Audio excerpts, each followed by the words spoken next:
Film की कहानी शुरू होती है यूनाइटेड स्टेट अमेरिका की पेंसिल्वेनिया शहर से, जहां पर कुछ साइंटिस्ट एक गुफा में किसी रिसर्च के लिए गए हुए थे। वहां पर उन्हें सक्सेस भी मिल जाती है। इसी बीच उस गुफा में कुछ अनप्रेडिक्टेबल जीव बाहर आते हैं जो कि उड़ते हुए सभी साइंटिस्ट को बड़ी ही बेरमी से खत्म कर देते हैं। ये जीव किसी चमगादड़ की तरह उड़ते हैं और उनकी तरह ही दिखते हैं, जो शायद आने वाले समय में पूरे अमेरिका के लिए एक बड़ा खतरा साबित हो सकते हैं। अब फिल्म की कहानी बढ़ती है आगे, जहाँ पर हमें पेंसिल्वेनिया शहर में एक एली नाम की टीनेज लड़की को दिखाया जाता है जो पूरी तरह से कानों से सुन नहीं पाती है, इसलिए वो इशारों में अपनी फैमिली से इंटरेक्ट करती है। दरअसल 3 साल पहले एक एक्सीडेंट में वो अपनी सुनने की शक्ति पूरी तरह से खो चुकी है और उस एक्सीडेंट में उसने अपने ग्रैंड पेरेंट भी खो दिए थे और वो अपने डैड ह्यूज, मॉम कैली, ग्रैंड मदर लिन और अपने भाई जूड के साथ पेंसिल्वेनिया सिटी में रहती है। और उनका एक पालतू कुत्ता भी होता है जिसका नाम ओटिस होता है। और वो लोग अपनी लाइफ को अच्छी तरह से जी रहे थे, लेकिन एली को उसके इस बहरेपन के कारण उसके सारे स्कूल फ्रेंड उसका मजाक उड़ाते रहते हैं। एली का एक बॉयफ्रेंड भी होता है जिसका नाम रॉब होता है, जो कि एली को हमेशा सपोर्ट करता है और उसे ये यकीन दिलाता रहता है कि एली में कोई डिसेबिलिटीज नहीं है और वो एली से आसानी से बात करने के लिए साइन लैंग्वेज भी सीख रहा था। अब हम देखते हैं कि एली की मॉम परेशान है क्योंकि एली अभी तक घर नहीं आई। कैली को एली की हमेशा फिक्र होती रहती है। तभी एली घर आ जाती है और वो बताती है कि वो रॉब के साथ थी,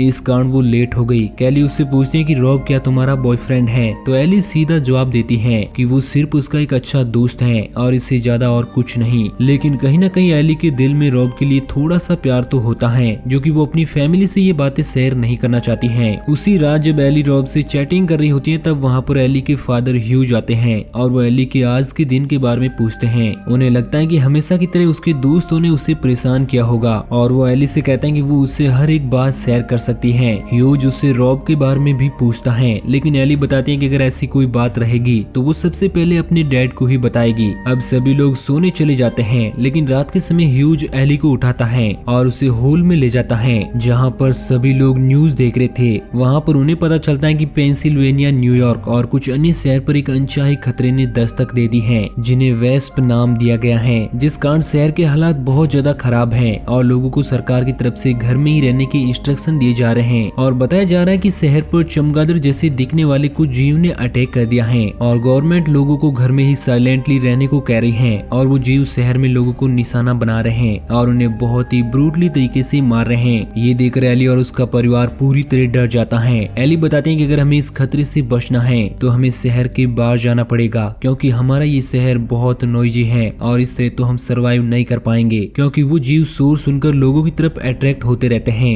एली की इस बात से सब एग्री करते हैं और वो सभी लोग शहर के बाहर जाने की तैयारी करते हैं, जहाँ पर ह्यूज का बचपन का फ्रेंड कैम क्लीग ग्लेन भी उनके साथ जाता है, जो अपने पास सेफ्टी के लिए गन भी रखता है और जूड ग्लेन के साथ उसकी कार में बैठ जाता है। अब सभी लोग अलग अलग 2 गाड़ियों से शहर के बाहर निकल जाते हैं, जहाँ पर कुछ दूर चलने पर वो हाईवे पर फिलिंग स्टेशन से डीजल भरवाते हैं, जहाँ पर उन्हें एक स्ट्रेंजर नजर आता है जो उनकी कार को हाईजैक करने आया था और ह्यूज भी उसे गाड़ी की देने ही वाला था क्योंकि उसके हाथ में गन होती है। तभी वहाँ पर ग्लेन आ जाता है जो उसे गन से शूट करके घायल कर देता है और वो लोग उसे वहीं पर छोड़कर आगे बढ़ते हैं, जहाँ पर जूड को फिलिंग स्टेशन पर हुए उस हादसे के बाद से डर लगता है और वो वापस से ग्लेन की गाड़ी से उतरकर अपनी फैमिली के पास आ जाता है। अब सुबह हो चुकी है और वो लोग शहर के दूसरे छोर की ओर पहुंच चुके हैं, जहाँ पर उन्हें बहुत सारा ट्रैफिक मिलता है। तब ग्लेन उन लोगों को एक शॉर्टकट से शहर के बाहर ले जाता है, जहाँ पर रास्ते में ग्लेन की गाड़ी के सामने हिरण आ जाते हैं और इस दौरान उसकी कार खाई में गिर जाती है और वो पूरी तरह से घायल हो जाता है। ह्यूज उसे कार से निकालने की कोशिश करता है, लेकिन ग्लेन तो बहुत ही बुरी तरह से फंसा हुआ था और उसका पैर भी निकल नहीं पा रहा था, जो सिर्फ किसी कटर की मदद से ही निकल सकता है। केली एम्बुलेंस को लगातार कॉल करती है, लेकिन शहर में मची अफरा तफरी के बीच उसका कोई भी कॉल नहीं उठाता। अब ग्लेन भी हार मान चुका था और वो उन लोगों को वहाँ से जाने को बोलता है, लेकिन ह्यूज उसे वहाँ पर ऐसी हालत में नहीं छोड़ना चाहता।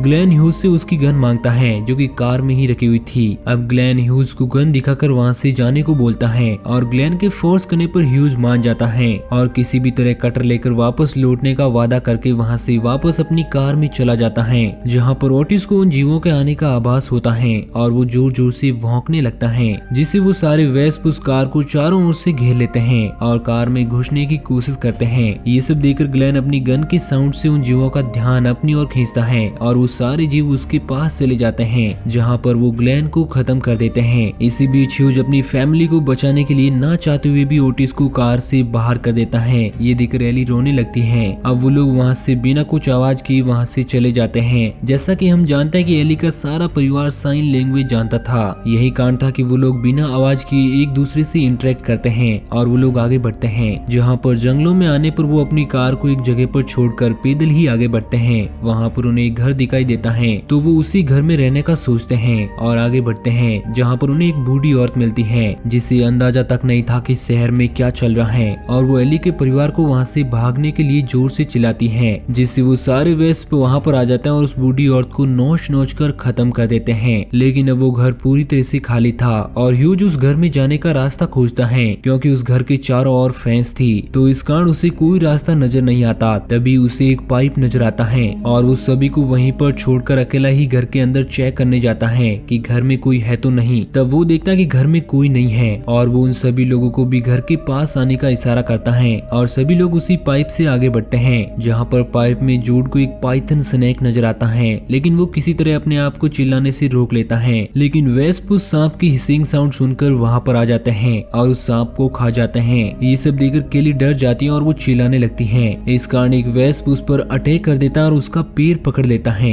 अपनी फैमिली को प्रॉब्लम में देखकर ह्यूज किसी तरह उस घर के गार्डन में रखे लकड़ी के टुकड़े करने वाली एक मशीन की मदद से उनका ध्यान अपनी ओर खींचता है और सारे वेस्प वहाँ पर आ जाते हैं, जिसे वो मशीन में कटकर मारे जाते हैं। और अब सभी लोग उस पाइप से घर के अंदर पहुंच जाते हैं। अब घर के अंदर आने पर वो देखते हैं कि केली का पैर बुरी तरह से जख्मी हो गया है और वो दर्द से करा रही है और उसे एंटीबायोटिक मेडिसिन की जरूरत है जिससे उसके पैर को इन्फेक्शन से बचाया जा सके। अगली सुबह होने पर एली और ह्यूज दोनों मेडिसिन लेने शहर में जाते हैं, जहाँ पर उन्हें पता चलता है कि शहर पूरी तरह से खाली है। वहाँ पर कोई भी इंसान नहीं है क्योंकि उन वेस्प ने सभी लोगों को खत्म कर दिया था। वहाँ पर पूरी तरह से सन्नाटा पसरा हुआ होता है। उन्हें वहाँ पर एक मेडिकल शॉप नजर आती है और वो एंटीबायोटिक लेने उस शॉप में घुस जाते हैं, जहाँ पर उन्हें बहुत सी लाशें नजर आती हैं जिन्हें वेस्प ने मार दिया था और उन मरे हुए लोगों को पेट में वेस्प ने अपने अंडे दे दिए थे, जो कि एक भयानक सीन था। ऐसा देखकर एली डर कर चिल्लाने लगती है, जिससे वेस्प वहाँ पर आ जाते हैं। लेकिन ह्यूज फायर अलार्म ऑन कर देता है जिससे सारी शॉप में पानी गिरने लगता है, जिससे उन वेस्प का ध्यान भटक जाता है। और इसी बीच ह्यूज और एली उस शॉप से बाहर आ जाते हैं, जहाँ पर उन्हें एक अजीब सा प्रीस्ट नजर आता है